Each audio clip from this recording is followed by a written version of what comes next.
رسول اللہ صلی اللہ علیہ وآلہ وسلم نے فرمایا، من اخذ من الارض بغیر حقہ خسف بہ یوم القیامۃ الی سبع ارضین۔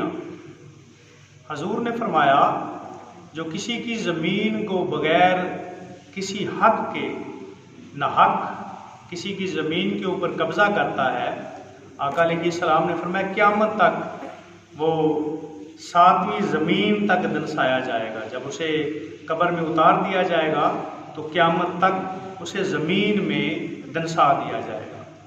حضور نے فرمایا، اگر کسی نے ایک بلشت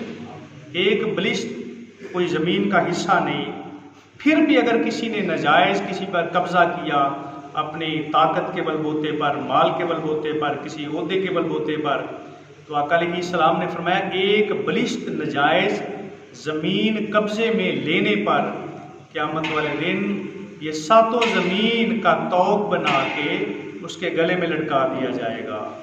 حضور نے فرمایا، خبردار، کان کھول کر سن لو، کسی کی بھی زمین ناجائز قبضے کے طور پر استعمال نہ کریں۔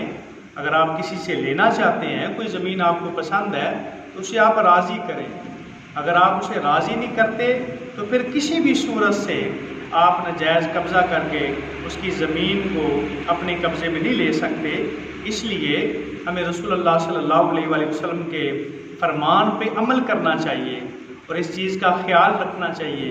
دنیا چند دن کی ہے، کوئی جتنا جیے گا 100 سال جیے گا، آخر ایک دن موت ہے، اس لیے اپنے مرنے کی تیاری کرے۔ ایسا کوئی کام نہ کرے جس کی وجہ سے اسے قبر میں بھی عذاب ہو اور جہنم کے عذاب کی بھی تکلیف اسے برداشت کرنی پڑے۔